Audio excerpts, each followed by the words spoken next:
Olá! Sejam todos bem-vindos e bem-vindas, né? Em nome da Associação Brasileira de Doenças Genéticas, a CDG, damos as boas-vindas e agradecemos a todos vocês que estão aqui nos ajudando na conscientização e divulgação de informações sobre a doença de Batten, através do projeto Super Francisquinho e a jornada de superação da CLN2, que tem como objetivo transformar essa história em uma semente de esperança para todo o ecossistema de doenças raras do nosso país.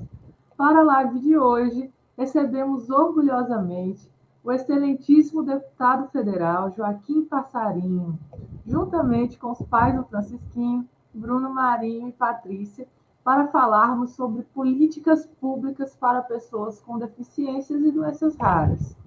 Aproveita para se inscrever aqui no nosso canal, nesse botãozinho vermelho que fica aqui logo abaixo, né? E fique por dentro dos nossos próximos eventos. E aperta o gostei, o joinha, para gerar ainda mais engajamento para os nossos vídeos e fazer com que essa mensagem alcance mais e mais famílias do nosso país. Convidamos nesse momento o senhor deputado Joaquim Passarinho Pinto de Souza Porto, arquiteto e político brasileiro, filiado ao Partido Liberal, deputado federal pelo Estado do Pará e vice-líder na Câmara dos Deputados pelo seu partido. É sobrinho do ex-senador e ex-governador do Pará, Jarbas Passarinho. Seja muito bem-vindo e muito obrigada pela honra de tê-lo aqui conosco. Bom dia a todos. É um prazer sempre participar quando é chamado, somente de causas tão nobres quanto essa.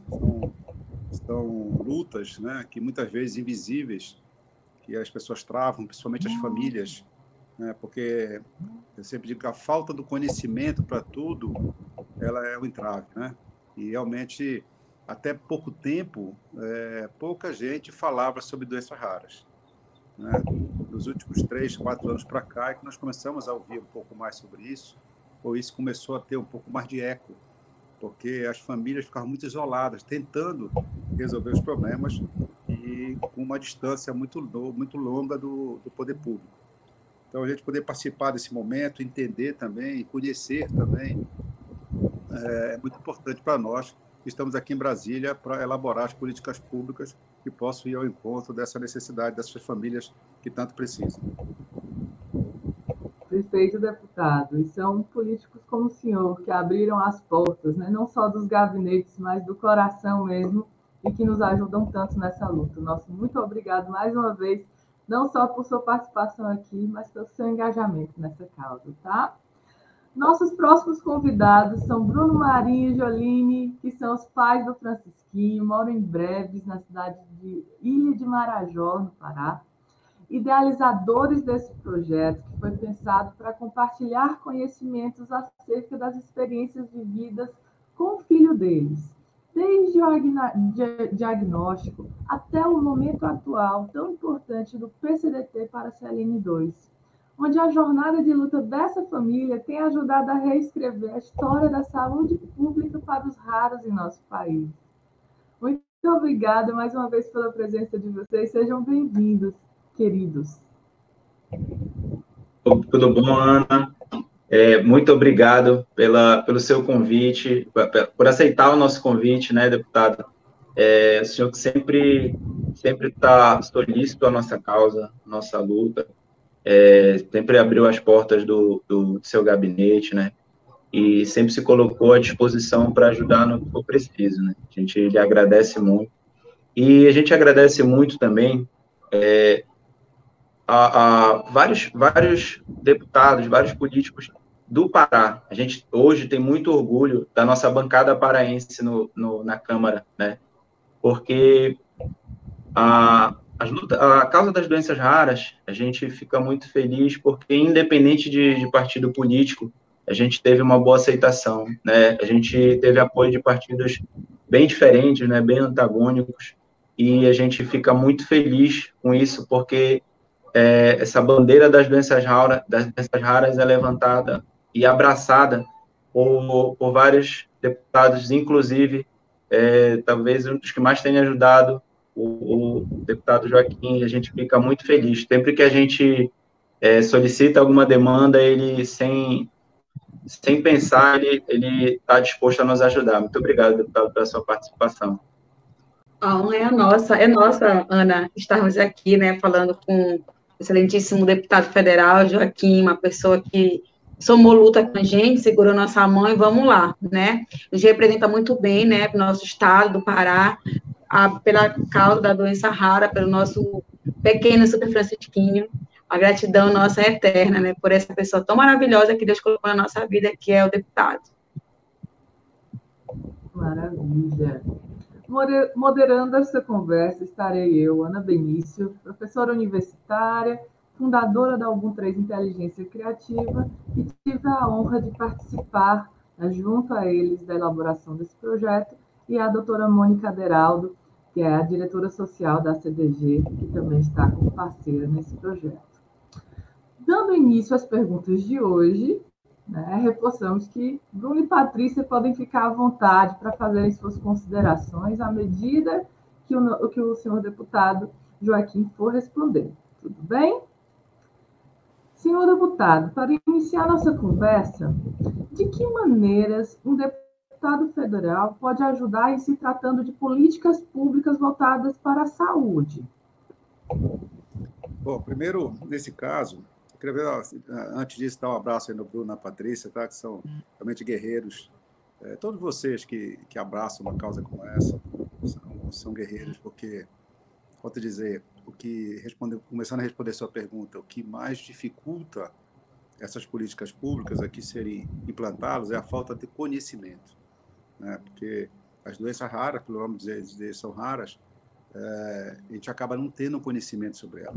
E a mobilização toda fica em cima daquelas doenças já conhecidas, né, que nós precisamos ter imunização por vacinas, seja por que for. Então, isso é muito mais... a demanda aqui é muito mais forte e acabam puxando todos os recursos. E por serem doenças raras, normalmente os tratamentos são muito caros e o poder público acaba tentando se esquivar dessa responsabilidade. Então, para nós podermos formular políticas públicas, primeiro nós temos que conhecer. Não adianta a gente tentar não virar o rosto e achar que são poucas pessoas, isso não interessa. Interessa sim, cada vida interessa, cada família dessa impactada interessa. Então, primeiro, me interessava conhecer o que é doença rara, conhecer como é um tratamento desse, saber que se o poder público não estiver por trás, as famílias, independentes da condição financeira, não vão conseguir fazer, porque são tratamentos difíceis e caros. Então, conseguir com que o Ministério possa abrir suas portas, até o momento é isso que nós temos tentado fazer, abrir as portas, abrir a cabeça, abrir a mente das pessoas do Ministério, para ouvir essas famílias, ouvir essas entidades que estão trabalhando com essa família. Neste governo, nós tivemos um grande avanço pelo engajamento da primeira-dama, que se engajou sobre doenças raras. Nós chegamos a ter, inclusive, um deputado que veio da Paraíba, se não me engano, Patrick, né, que tem um problema de doenças raras também. Então, se começou a olhar e começou a se descobrir. A verdade é que esse problema que existe com muitos brasileiros, ele veio mais à tona, ele foi colocado mais a público agora, nesses últimos 3 anos. Então, é importante que a gente veja isso como uma coisa que é nova no setor público, mas nós precisamos ter um olhar mais agressivo sobre isso.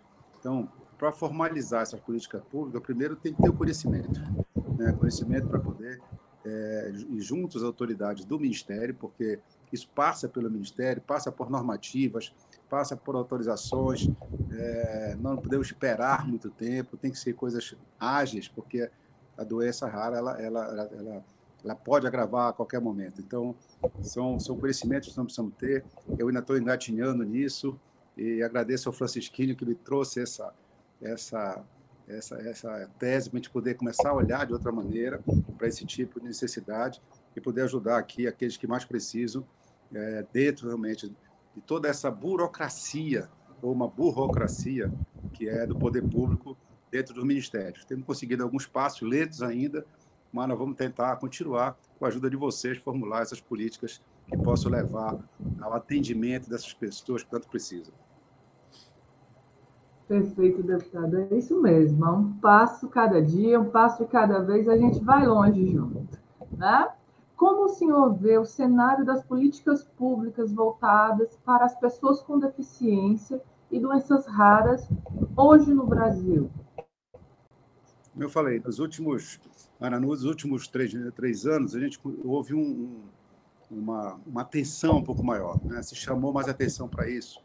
As famílias também se mobilizaram mais, né? As pessoas começaram a andar, os pais começaram a andar nos gabinetes, né? Levar conosco, mostrar o problema, mostrar a dificuldade, nos empurrar realmente para dentro do problema. A verdade é essa, que a demanda aqui é tão grande que se não houvesse esse clamor dos pais, se não houvesse a mobilização das entidades ligadas a doenças raras, e principalmente as famílias que se empenham nisso, né, que vão atrás, que fazem camisa, que levam um brinde. Eu via o desespero da família, às vezes, entregar para a primeira-dama um documento, e eu disse, me dá que eu levo, entregamos aqui no Ministério, entregamos para a primeira-dama. Quer dizer, essa movimentação no Ministério, porque se chegar lá sozinho, às vezes você não consegue nem subir no Ministério, ainda mais falar com aquele técnico responsável de colocar nas consultas públicas, né? Você participar das consultas, fazer a população participar da consulta.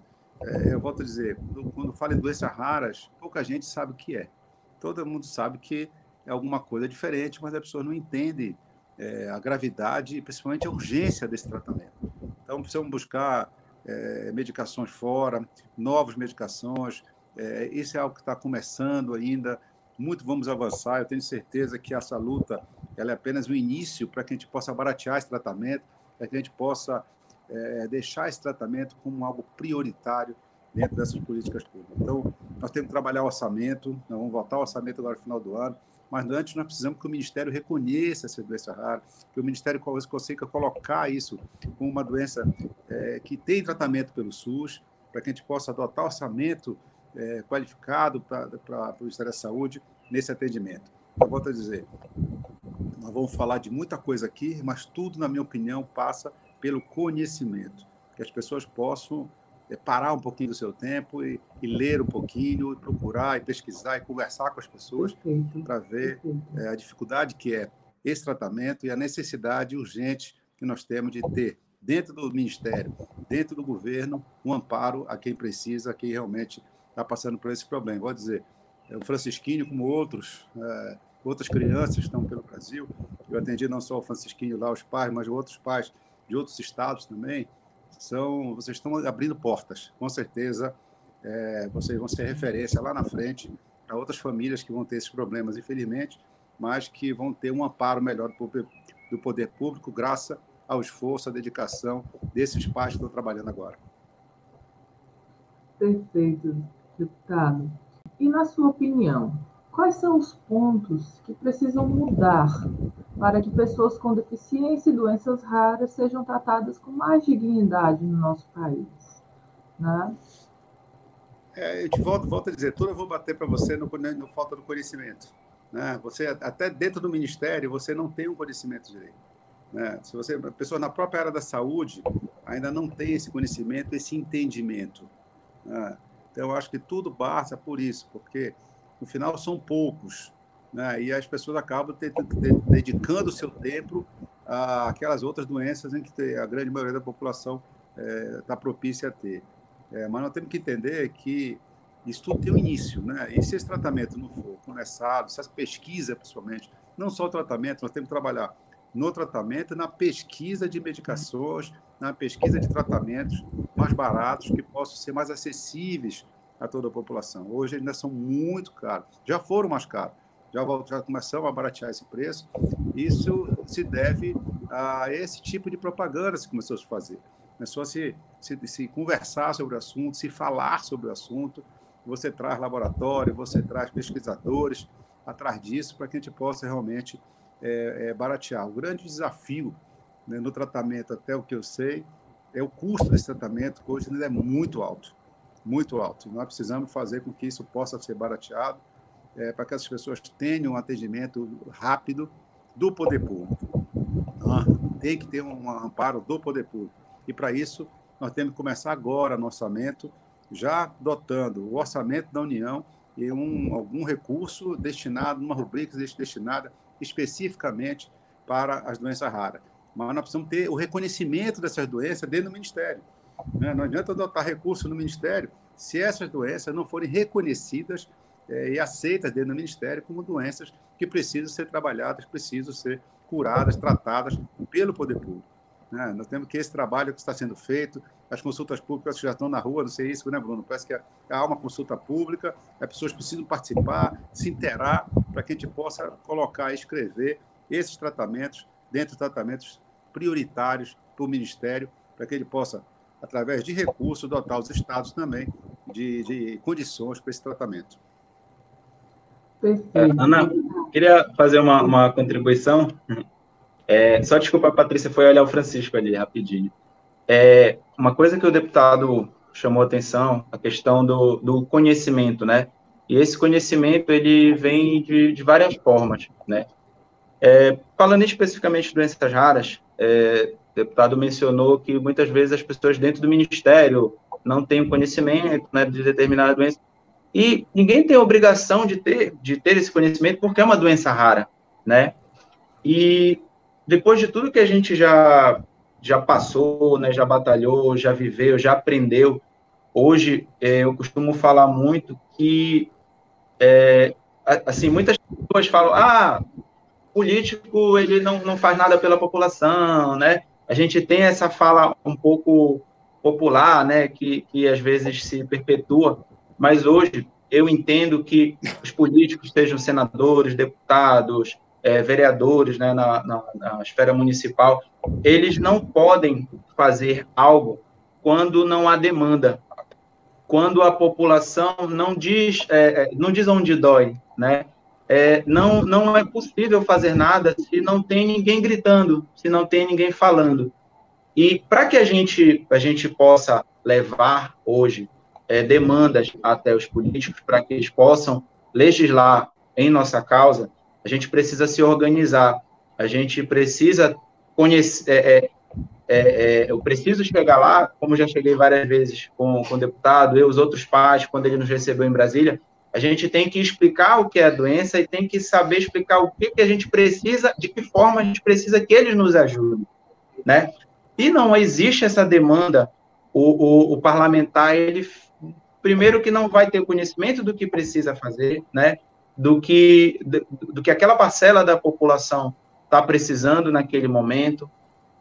Então, a população, o povo, aquela parcela que precisa daquela determinada demanda precisa se organizar, se estruturar, né? Hoje nós fazemos parte de associações, né, como a FEDRAM, como a CDG, e que nos organizam, nos ajudam, nos auxiliam para que seja mais fácil ou menos trabalhoso se chegar até os deputados, senadores, né, vereadores, para que eles saibam, tenham conhecimento dessa demanda, primeiramente, e, posteriormente, possam pensar na melhor forma de ajudar a população, de ajudar aquele determinado grupo, aquele determinado nicho, né, de famílias que passam por aquele problema. Então, se não tem essa organização por parte, primeiramente, dos pais, né, das famílias, daquela parcela da população, se não tem demanda, o parlamentar ele não tem o que fazer, e aí a gente vai ficar só falando da boca para fora que o político A não faz nada, o político B não faz nada. A gente tem, a população precisa se organizar de forma correta, de forma adequada, para dialogar, levar essas demandas ao parlamentar, para que ele possa nos ajudar, que ele possa ajudar qualquer parcela da população que tenha necessidade naquele momento. Então, eu novo, né, eu já falava isso, não gosto de política, não me interesso por política, mas a política, ela faz parte da nossa vida em tudo que a gente possa imaginar, né, principalmente de forma latente na questão da saúde pública, né, e então a gente precisa se envolver com política, a gente precisa se apropriar desses assuntos. A gente não tem hoje mais espaço para reclamar da boca para fora. A gente precisa saber do que a gente está reclamando, a gente precisa saber das nossas necessidades, precisa entender e conhecer as nossas necessidades e de que forma a gente pode sanar, a saber até o que pedir para um deputado, o que pedir para um senador, o que pedir para um vereador, que são os nossos elos, né, com o Ministério da Saúde, com o Ministério da Educação, seja lá qual for a demanda que aquela família, aquela pessoa tenha necessidade, né? Então, e por isso a gente agradece sempre, porque o deputado sempre foi solícito, sempre deixou o seu gabinete de portas abertas, tanto é que ele está participando aqui hoje dessa conversa, né? E isso acho que poucas vezes aconteceu, né? Eu não me lembro de ter assistido já esse tipo de conversa com um parlamentar, né? Então, a gente fica muito feliz mesmo de estar se democratizando, né? Ter um parlamentar perto da população é muito gratificante. Perfeita contribuição, Bruno. É isso mesmo. O conhecimento, ele começa onde? Ele começa na informação estruturada, né? Então, a gente precisa ter essa informação estruturada. E é por isso que a gente bate tanto nessa tecla da união do ecossistema de apoio a doenças genéticas e raras, né? Porque aqui vem, né, o poder público, a iniciativa privada, né, o governo, como os agentes dessa tríplice hélice inovativa, né, que faz o impacto social acontecer, e o terceiro setor, aí, como esse quarto vetor, que contribui tanto para que essas informações cheguem, né, de forma estruturada e provocar aí, essa tríplice hélice na direção também dessa causa que é tão relevante no nosso país. Né? Eu falei Pois não? Eu falei dessa parte mais de organização, né, dessa forma mais... As deputadas lembrou aí também, às vezes a gente precisa ir para a rua, né, levantar a camisa, né, essa camisa aqui, ou um dia desse, a primeira-dama veio aqui a Belém e fui lá para o meio do povão, né, cheguei lá perto dele, aí ele me viu, né, lembrou, aí consegue entregar um documento para a primeira-dama, para ajudar na luta, e tem essa parte também que a gente tem que ir para o meio do... Pô, tirei a camisa, aí levantei, aí ele pôde me reconhecer, aí tem essa outra parte também que a gente tem que dar a cara a tapa aí para o meio do povão, né, e conseguir fazer as coisas andarem, né? É isso mesmo, é isso mesmo.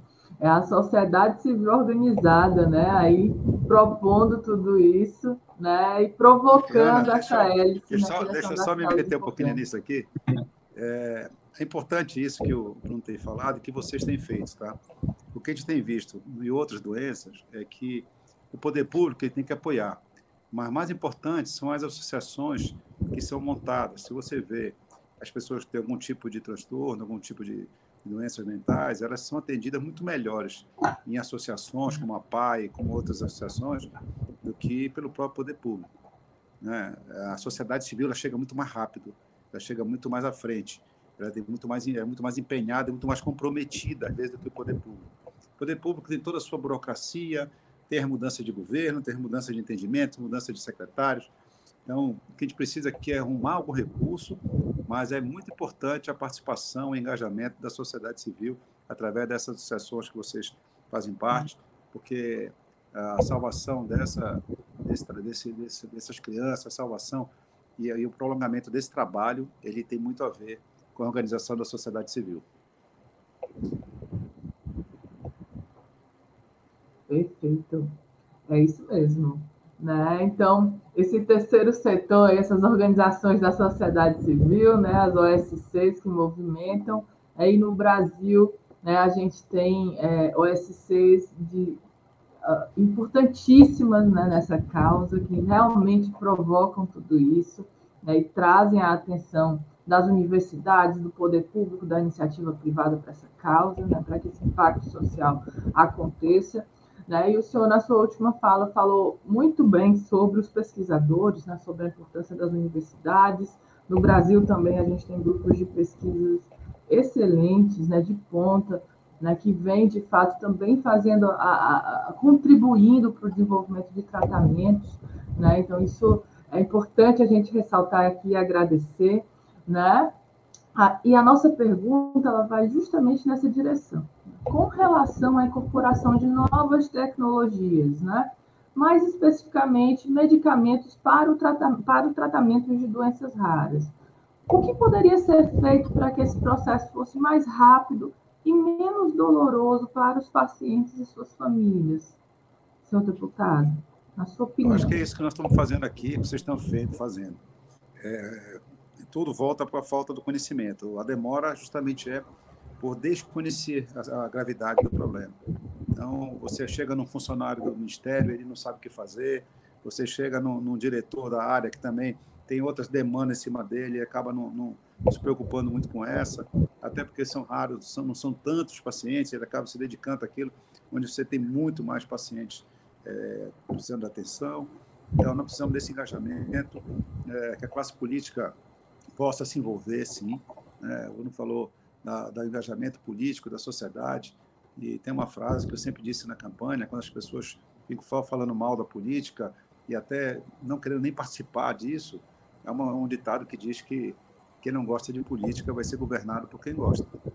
Então, alguém vai se eleger, alguém vai comandar o país, vai comandar o seu estado, vai comandar o seu município, vai comandar a saúde do país como um todo. Então, a alienação na área política acaba você não sendo responsável, corresponsável pela alienação de alguns temas também que são debatidos. Então, a boa política ela pode ser vista como solução e deve ser vista como solução, desde que você faça a política correta. E não adianta reclamar, quem elege os políticos é o povo, né? Então, não adianta ficar só reclamando se eu realmente não participo e não elejo. Não existe o político é mau, não. Se o político é ruim, é porque o eleitor é ruim. Porque quem colocou o político lá foi o eleitor. Então, o eleitor tem que dizer, primeiro, eu tenho que me conscientizar, eu tenho que saber em quem eu vou votar, eu não posso trocar meu voto por R$100, eu não posso trocar meu voto pelo um jogo de futebol, eu não posso trocar meu voto por uma caixa de cerveja, eu não posso trocar meu voto por uma telha, ou seja, eu tenho que escolher político que me represente quando eu preciso, e não para me dar um benefício qualquer aqui que acaba amanhã. Uma caixa de cerveja vai te dar só uma dor de cabeça no outro dia. E você vai esperar 4 anos para beber cerveja de novo. Então, assim, o que eu digo para as pessoas, não adianta reclamar do político, porque o político só está lá porque você, eleitor, colocou.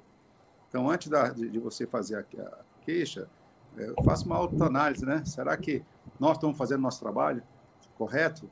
Será que o eleitor está sabendo escolher para poder reclamar depois e questionar? Então, acho que isso nós precisamos envolver a todos. Acho isso, que nós precisamos envolver a pesquisa. Eu sempre briguei, Ana, assim, as nossas universidades, sabe? Nós temos que qualificar também as nossas teses de doutorados, as nossas pesquisas. Eu vejo tanta pesquisa aí para nada. E quem paga a universidade somos nós, quem paga os professores, quem paga as bolsas, quem paga todos esses estudos somos nós. Então, esse tipo de estudo tem que ter um fim definido. Sabe? Eu não posso estudar o porquê que a borboleta azul voa menos do que a amarela. Isso vai dizer nada para a vida de ninguém.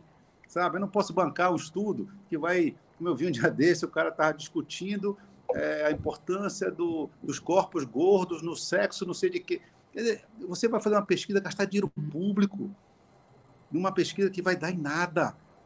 O final disso que as nossas universidades, que a nossa academia produz, ela tem que servir à sociedade. Né? Então, nós temos dinheiro, nós temos bolsa, nós temos doutores, nós temos tanta gente preparada que, ao invés de deixar sair da cabeça do iluminado qualquer lado sua tese, porque nós não colocamos para eles a nossa necessidade e, venham para cá estudar isso, porque nós precisamos de uma saída para isso. Sabe? Então, eu acho que as nossas universidades, a nossa academia está nos devendo muito isso, porque nós pagamos o que está lá, esse conhecimento. Quer dizer, você pegar uma tese de doutorado que acaba numa área de saúde, quantos fazem por ano? Quantos já fizeram por doenças raras? Talvez nenhum, né? Então, por que não obrigar, por que não definir através do Ministério da Saúde e Educação junto? Por que não definir algumas teses? Por que não definir algumas necessidades de estudo? E dizer, aqui nós bancamos, né? Nós bancamos essa área. Então, eu acho que está precisando desse entrosamento mais e não deixar muito livre isso. Né? Não adianta eu achar, nós estamos em liberdade. Não quer dizer liberdade, eu só acho que todo o dinheiro despendido dentro de um estudo das nossas academias, eles têm que ter um final que é a pessoa, né?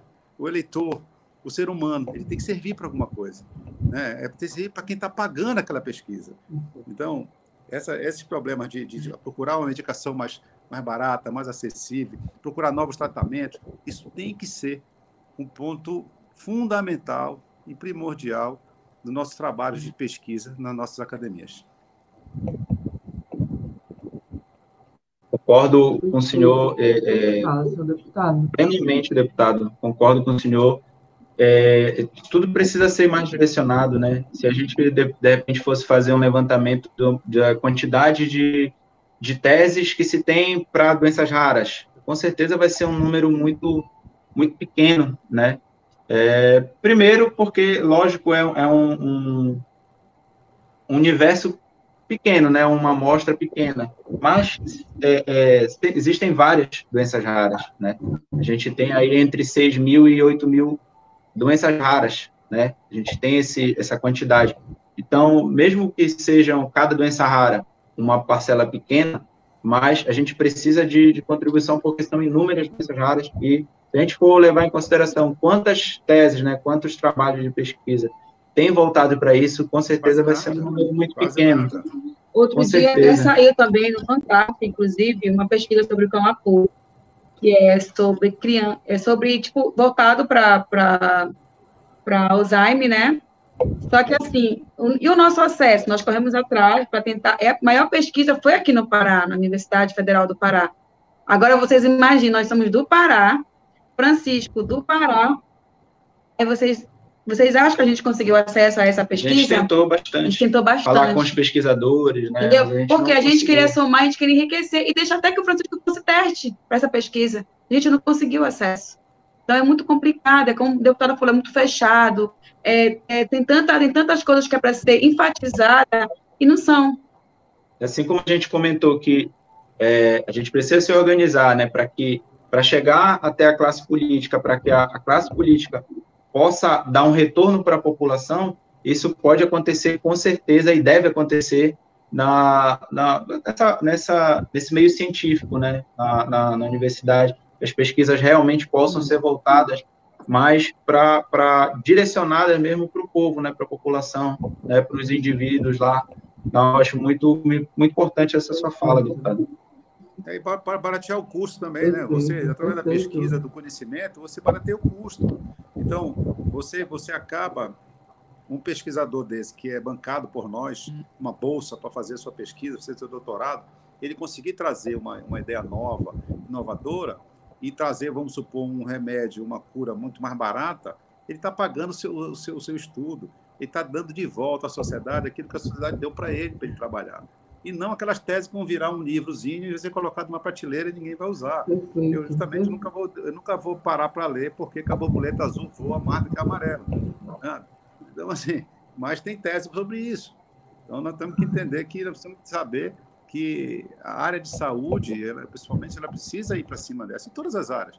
Quer dizer, os estudos, o que é gasto na universidade não é pouco, e nessa área de estudo técnico, nessa área de qualificação, ela precisa ter um objetivo final, que é a sociedade, né? O que isso vai levar de bom para melhorar a nossa sociedade, porque a sociedade está pagando essas pessoas, esses estudos, né? Então, acho que esse é um ponto que a gente poderia colocar como desafio para a nossa universidade, né? Colocar aí, nós estamos com as crianças que estão com problema, como a Patrícia Carvalho falou, eles colocam as crianças à disposição. Vocês sabem que vocês estão sendo aqui líderes de um movimento que vai salvar a vida lá na frente, né? Que nós estamos fazendo agora, que vocês estão fazendo agora, com certeza vão salvar vidas, muitas vidas, as pessoas nem vão saber que isso começou aí com vocês, com todo esse trabalho que vocês estão fazendo. Por isso, parabéns pela dedicação de vocês. A gente espera poder ajudar alguma coisa aqui no meio desse turbilhão que é Brasília. Aqui, vocês que vêm aqui sabem o que é isso aqui, a maluquice que é isso aqui, mas no meio disso nós temos que dar um tempo, parar, para poder ajudar vocês aí a desbravar esse mundo ainda um pouco desconhecido para muitos, mas que é muito desafiador, né? Quando eu falei ainda há pouco, quando a gente falava sobre esse tipo de transtorno mentais, você só tinha pai e era só Down, né? Hoje você tem autismo, você tem Down, quantas doenças você descobriu que não eram tudo igual, e o tratamento não eram feitos todos iguais, e hoje é tão diferente, né? O autismo hoje já tem o dia dele, já tem a área dele, já tem o tratamento deles, a entidade dele, já saíram dentro da PAI, ou seja, o desconhecimento faz com que a gente acaba fazendo o tratamento errado. Então, vamos buscar esse conhecimento. Dia também, deputado. Temos nosso dia também, em fevereiro. Tem o dia das doenças raras, né? Que é o dia 28 de fevereiro. E também, deputado. Vamos fazer barulho esse dia 28. E com relação a essa parte das pesquisas, né, que o senhor mencionou, poxa, nós somos aqui, está dentro da Amazônia, que é um universo infinito de pesquisa, né, deputado? E a gente precisa trazer os pesquisadores para cá, né? Precisa incentivo, muitas vezes tem, né? A gente precisa direcionar realmente mais as pesquisas para a área da saúde, né? A gente pegou até um susto no dia da reportagem no Globo Repórter, quando mostrou o Camapu, que ele é um principal regenerador de cérebro, né? Principalmente para a doença de Alzheimer. Que o Francisco é Alzheimer da infância. Eu fiquei pensando assim, e aí ele está procurando pessoas para testar para fora, sendo que Francisco é a única criança no Pará que tem essa doença, né? E você tem que tirar daqui, como o deputado falou, Pará como principal investidor, né? Dessa pesquisa, aí tu pega essa pesquisa e leva para fora, né? E cadê teu retorno? Eu fiquei assustada, e aí corremos atrás para tentar contato com a universidade, para querer contar a história do Francisco, e não tivemos resultado. Triste isso, né? Perfeito. Tá? E é por isso que a gente fala tanto da união do ecossistema de apoio a doenças genéticas e raras, né? E, de fato, conectar todas essas pontas, né? Fazer essas provocações é, de fato, extremamente importante, levar problemas reais do nosso país para os grupos de pesquisadores, né? Fazer essa provocação, isso até aumenta a relevância da pesquisa, né? Também é de interesse de todo pesquisador, né, ter uma pesquisa que seja relevante e que contribua com o impacto social. Então, fica aqui, né, esse convite para que a gente consiga fortalecer ainda mais essas pontas, né, na direção do crescimento aí, do impacto social, né, desse ecossistema. Mas nós vivemos hoje, né, um momento muito importante, de modo muito particular, na luta aí da jornada dos pacientes de CLN2 ou doença de Batten, né? A gente já passou pelo processo de incorporação dessa medicação ao SUS, né? Foi uma primeira jornada também, né? Muito desafiadora, e agora a gente está no segundo momento, que é o PCDT, para lipofuscinose seroide neuronal tipo 2, né? Que é o protocolo clínico de diretrizes terapêuticas, ok? Então, estamos até segunda-feira, dia 21, com a consulta pública número 72, né, no ar. E a gente precisa da participação de cada um de vocês. Hoje a gente falou muito sobre consciência cidadã, né? Não só na hora de votar nas eleições, mas também como participantes da construção dessas políticas públicas.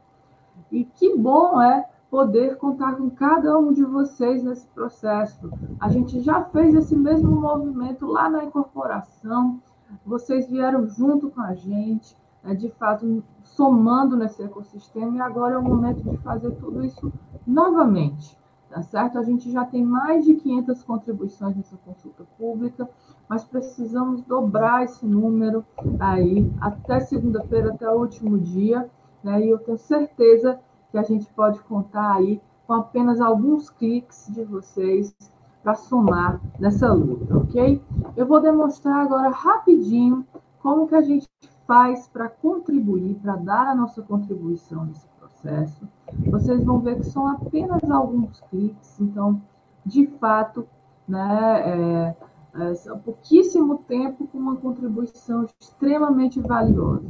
O link para vocês acessarem a consulta pública vai estar aqui no QR Code na tela de vocês e também na descrição desse vídeo.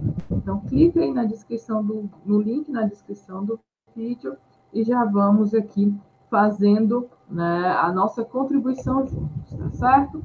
Lembrando que para que você consiga contribuir na consulta pública, você precisa estar logado, né, fazer o seu login aqui no entrar no portal gov.br.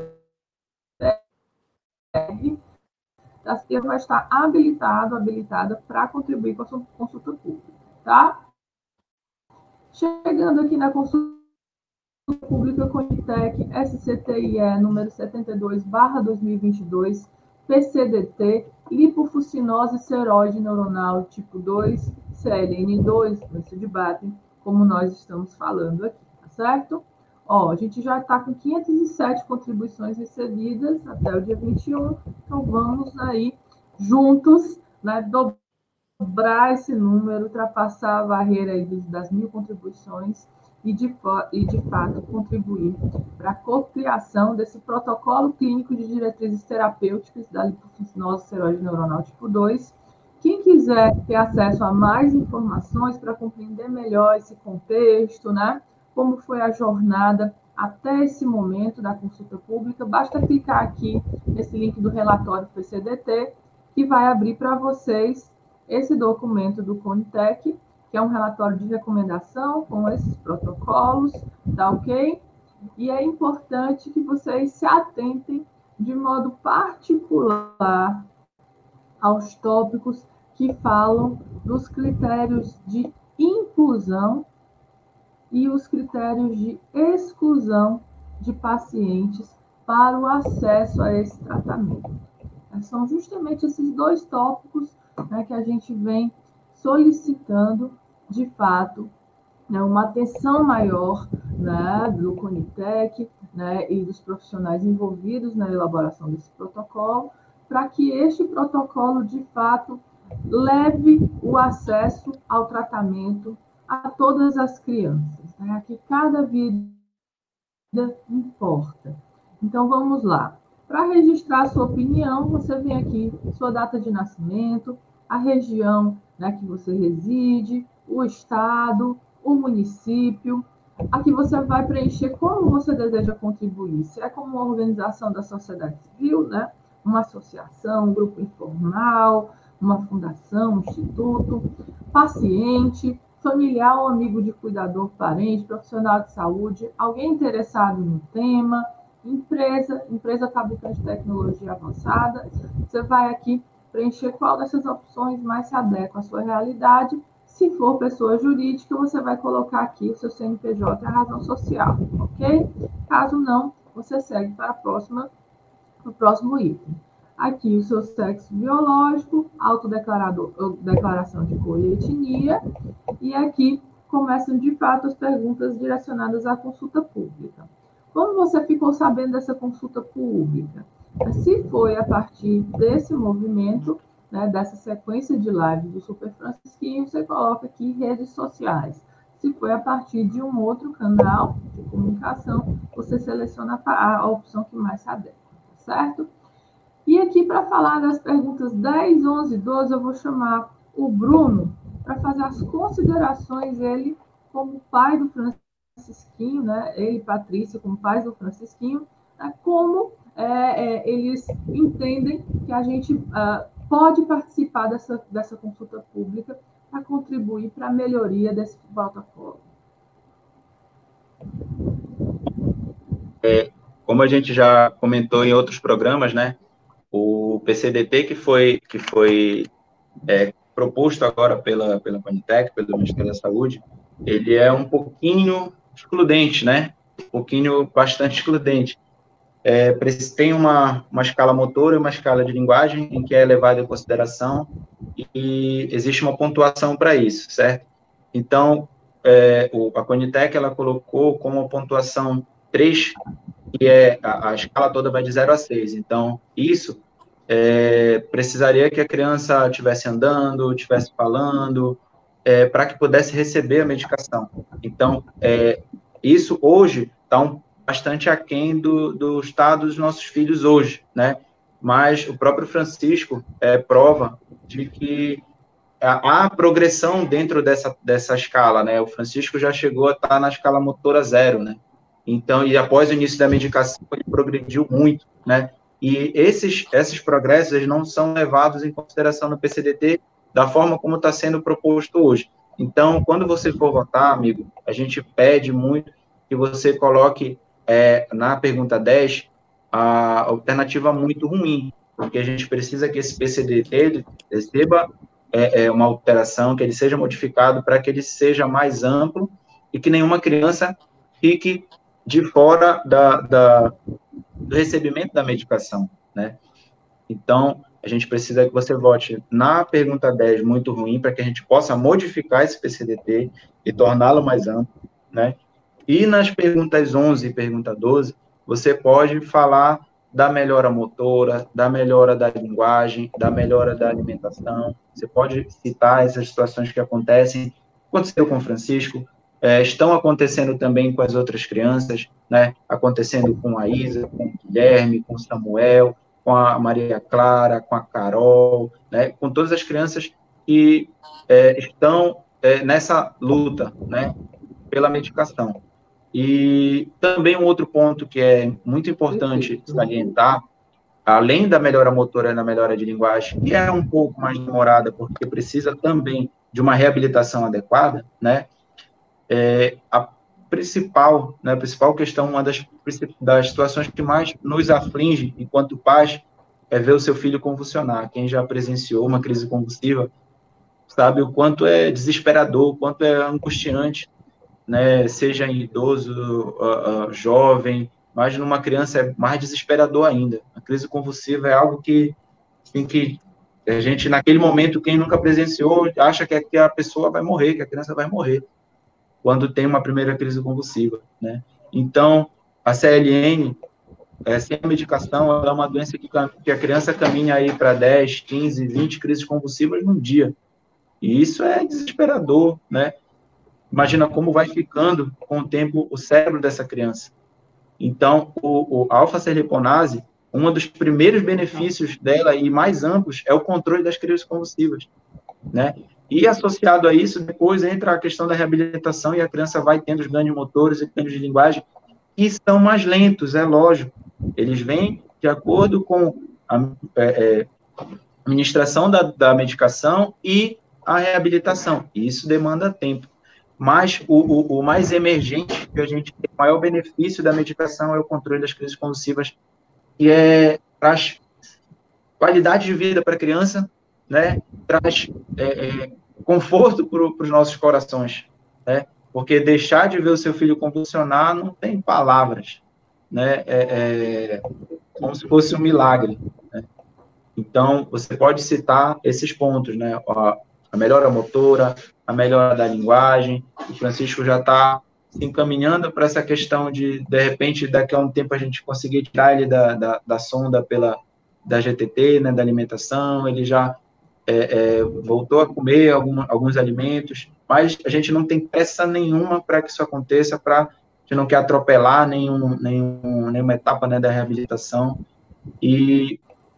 Mas o mais emergente, o que acontece e não está sendo levado em consideração no PCDT é a questão do controle das crises convulsivas, que isso para a gente é sensacional, né? E o quanto isso traz de qualidade de vida para a criança não tem preço, não dá nem para mensurar. Perfeito, Bruno. Obrigada mais uma vez aí por suas contribuições, né? Então, a partir de todas essas falas, a gente tem vários pontos aqui que a gente pode preencher, tanto essa pergunta, né, se item 11, você gostaria de alterar ou incluir alguma informação ao texto? Desde pedir para que seja alterado, né, revisado os critérios de inclusão e exclusão, baseado em tudo que o Bruno falou. É também importante falar que muitas dessas crianças estão aguardando o acesso a tratamento há muito tempo. E essa doença, ela é devastadora. Então, cada dia, né, que essa criança passa sem o tratamento, a doença vai avançando e também comprometendo, né, esses critérios aí, motores, né, enfim, que são importantes para que elas participem, né, do acesso ao tratamento. Então, por favor, vamos preencher, né, o 11, o 12, né, e, de fato, ajudar aí a reescrever esse capítulozinho da história da saúde pública no nosso país, né, e ajudar essas crianças que estão precisando de alguns cliques de todos nós, certo?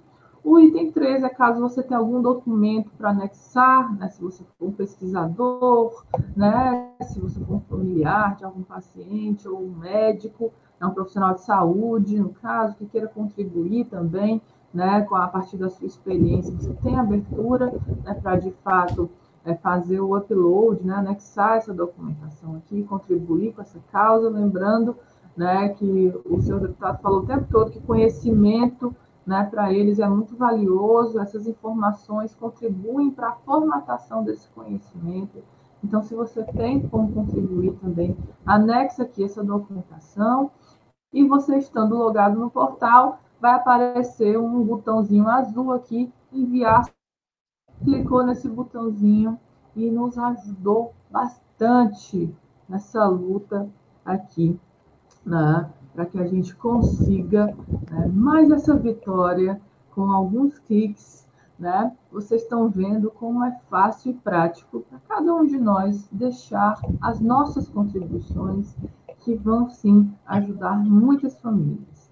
Lembrando que o link para acessar a consulta pública se encontra aqui no texto abaixo, né, da descrição desse vídeo, ou então vocês podem ir lá no Instagram, @CDG Brasil, também no link da bio do Instagram da CDG, para estar esse link, ok?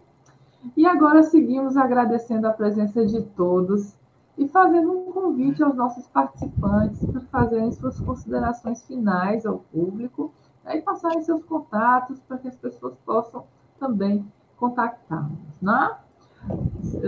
Nosso deputado, senhor Joaquim, né, gostaria de fazer suas considerações finais.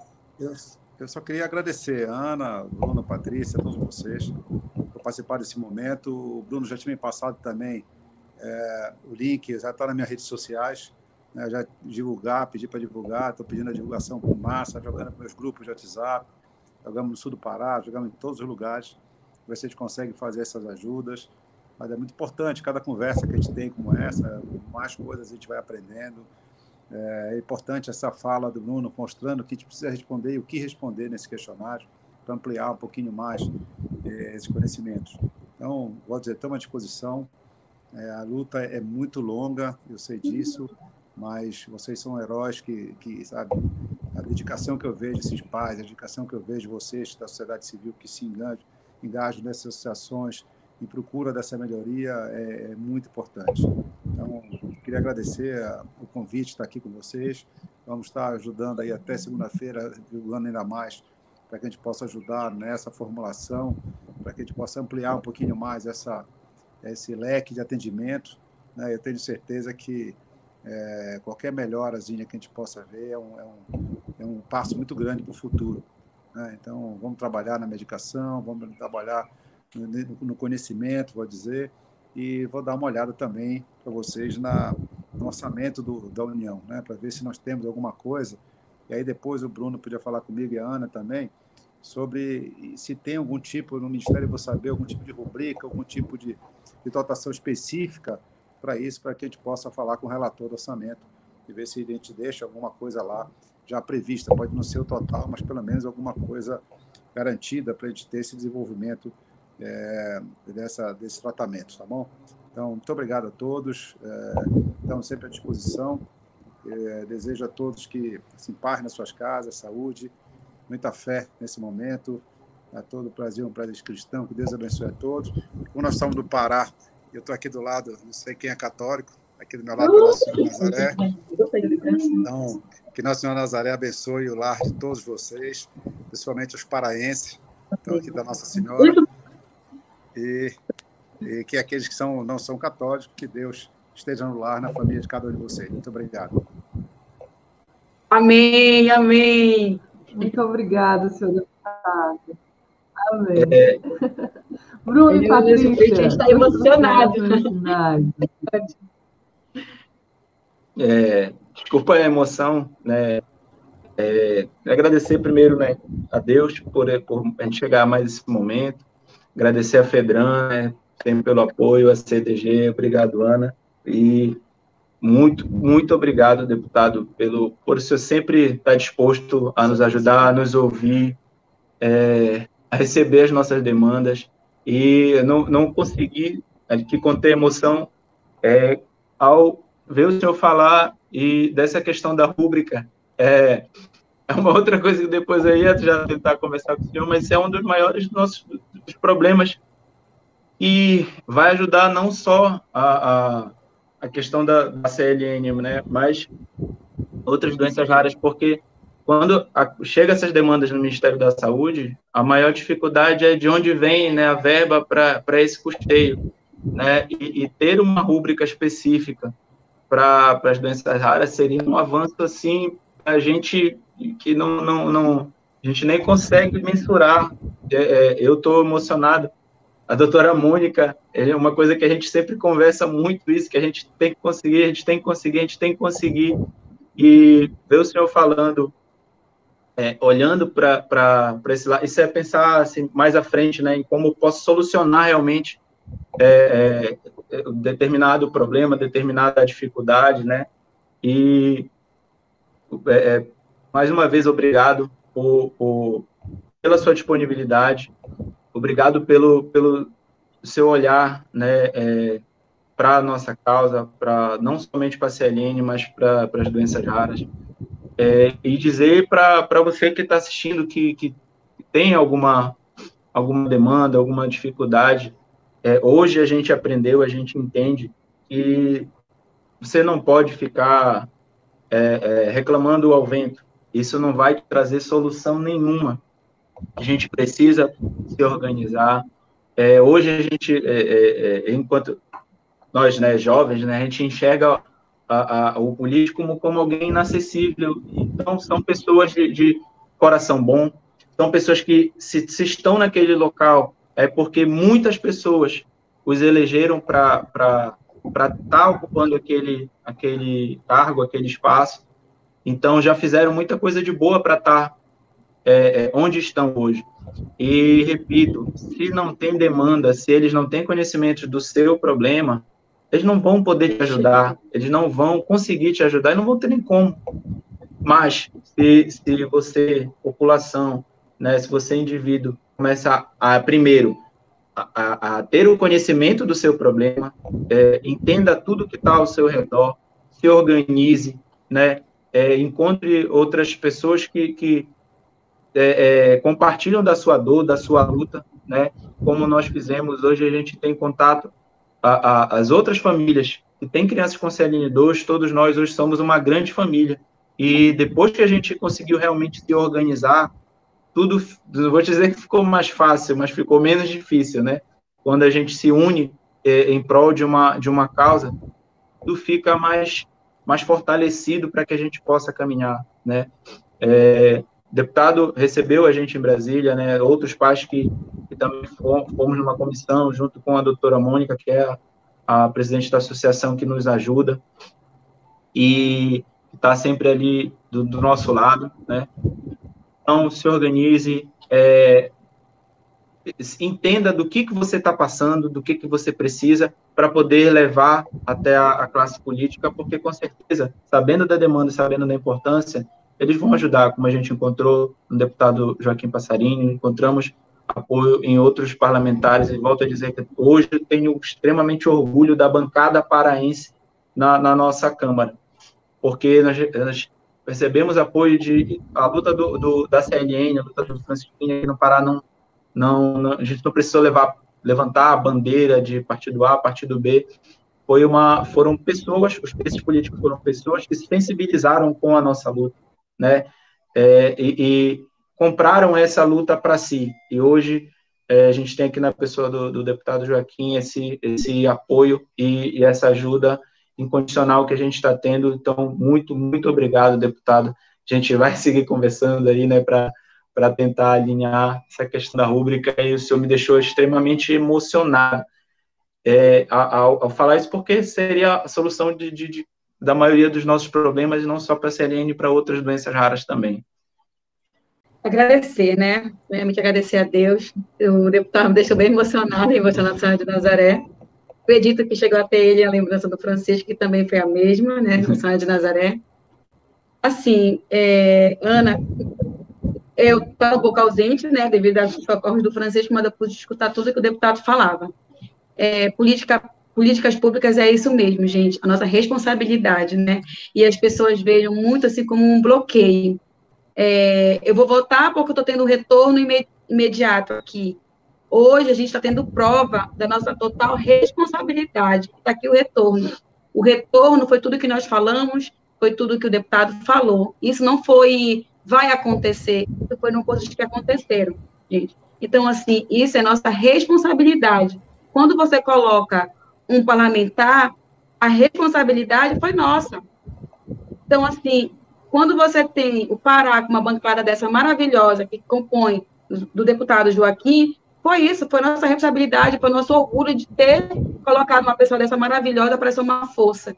Sim, nosso coração fica quente, quanto paraense, quanto francisquinho, por ter uma pessoa dessa que somou força, segurou nossas mãos. E vamos lá, gente, você que está nos assistindo, você pode continuar mudando a nossa situação, somar força para que essa causa seja ganha totalmente, para que o Francisco e as outras crianças do Brasil não seja só uma luta em vão, para que a gente possa conseguir a medicação para as próximas, mas que as crianças que fizeram parte dessa luta o dia de hoje possam estar inclusas num tratamento digno, para que possam continuar tendo qualidade de vida. Lembrando para você, até as crianças terem o diagnóstico, as crianças eram bem, o meu filho andava, o meu filho falava, meu filho corria, meu filho ia para a escola. Eu acompanhei até o tratamento, o meu amor da minha vida ir se deteriorando do meu lado.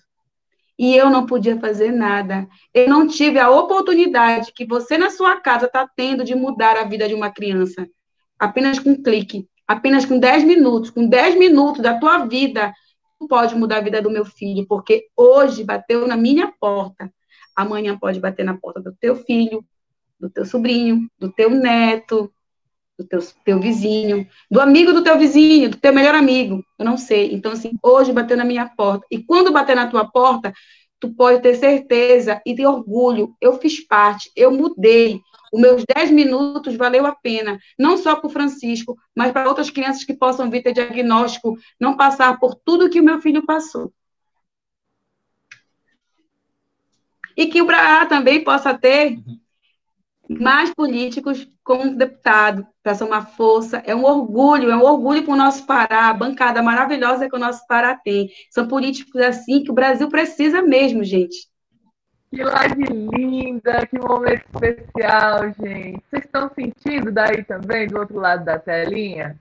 Né? E é assim, compartilhando conhecimento, compartilhando experiências, abrindo a nossa mente, o nosso coração, para de fato gerar essa grande união de todos nós, que no nosso individual podemos contribuir, seja com alguns cliques, seja com ideia, seja com pesquisa, seja com força, mais força nessa luta, né, organizando essas informações, seja lá no poder público, né, com o nosso deputado aí abrindo as portas para a gente, né, para que de fato a gente consiga concretizar aí os avanços, né, no nosso tema de apoio das genéticas erradas.